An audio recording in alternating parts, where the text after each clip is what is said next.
Traditional fiat money is a top-down system, dependent on the centralized, mass-produced issuance of physical currency by governments. To use this money, whether sending it to family abroad or purchasing assets, you must rely on institutional middlemen to facilitate the move. This system relies on banks to hold physical custody of the money, while they manage a private hidden database of who owns what. Users essentially trade away their speed and cross-border mobility in exchange for the security offered by these institutions. Cryptocurrency acts as digital money that bypasses borders and centralized authorities entirely. It runs on code and a community-driven network rather than the internal policies of a bank. This shift allows individuals to hold direct, unmediated control of their wealth, instead of relying on a space in a corporate ledger. To replace the bank's private database, crypto uses a decentralized ledger. Known as the blockchain, this is a giant digital spreadsheet that is public and visible to everyone on the network. A distributed network of computers replaces the clearinghouse, collectively timestamping transactions and reaching consensus on every detail. This requires self-custody through digital wallets. If you lose your seed phrase, the master password to your assets, there is no central entity to reset it. The access is gone forever.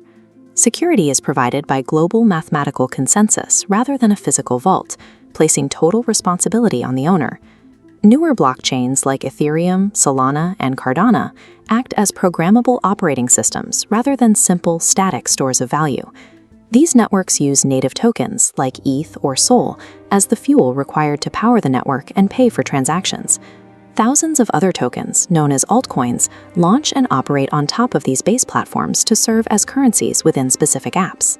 This layered architecture makes it possible to transparently track the ownership titles of real-world assets.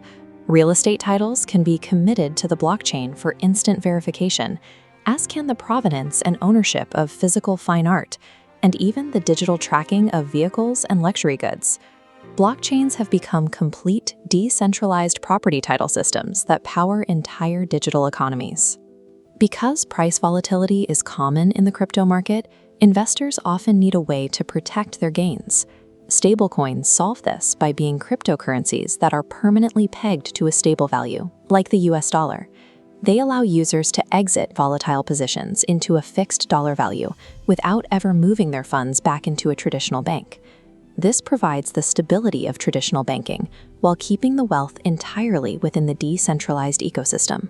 Buying these assets is similar to the traditional act of buying equity in a company based on its future potential. Holding a token is essentially owning a stake in the infrastructure of a new, decentralized web.